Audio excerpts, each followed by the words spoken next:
Penn State has had at least one quarterback commit at the State College Elite 11 Regional in the last 3 years. This year, they had 2. Four-star passer from California, Troy Huhn, made the trip all the way across the country to Happy Valley, while recent commit Peyton Falzone made the trip from Southeast PA to compete with his new teammate. Here's how both of them performed during the 4-hour passing competition. Let's start with Huhn. The Mission Hills quarterback is incredibly consistent. He looks like an athlete who's been playing the position his entire life and schooled from an early age in how to throw the football. The reality is, he's been playing the position for just the last 4 years. Whether it's his arm talent, mechanics, or accuracy, Huhn checks all the boxes you're looking for from a Big Ten quarterback.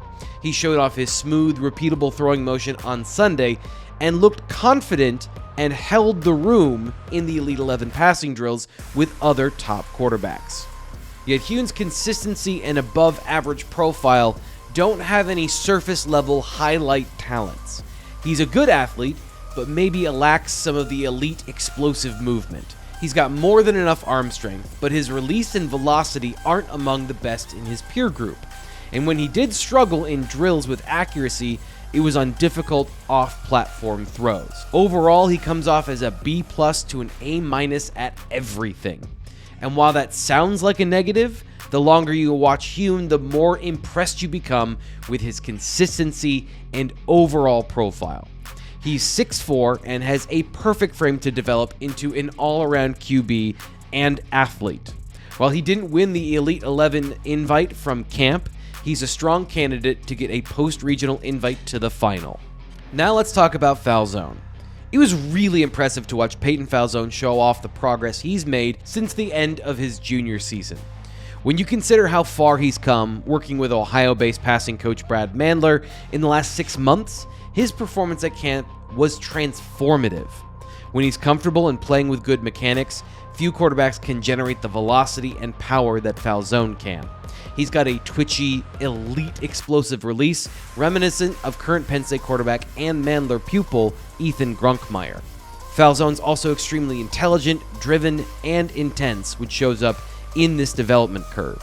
No quarterback could match his combined movement skills and arm talent when he was in the groove. Again, compared to what we saw on Sunday, to Peyton Falzone from November was night and day. Yet the comparison on Sunday was to his peers, not to his former self. And his peers were some of the best passers in the country.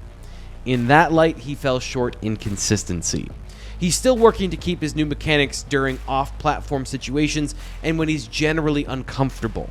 The Elite 11 drills are designed to make you generally uncomfortable and put quarterbacks in game-like situations to stress their fundamentals.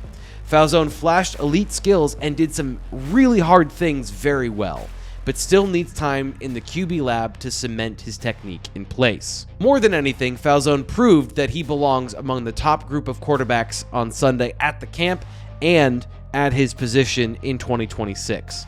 He's a quarterback, not an athlete playing the position. And yet you have to remember, what we saw on Sunday was just 6 months of work. What happens with 6 more? And then 6 more after that. In the end, what Penn State fans should take away from Sunday is that the team has 2 legitimate quarterback prospects in the class of 2026. Both players exhibited the talent and mentality necessary to play at Penn State. Unfortunately, only one of them will eventually start under center for the Nittany Lions. Which one will that be? We're far from knowing that answer, but you can follow the journey at BlueWhiteIllustrated.com and here on the Blue White Illustrated YouTube channel. I'm Thomas Ryan Carr. Make sure you subscribe right now so you get all the details on what happens next.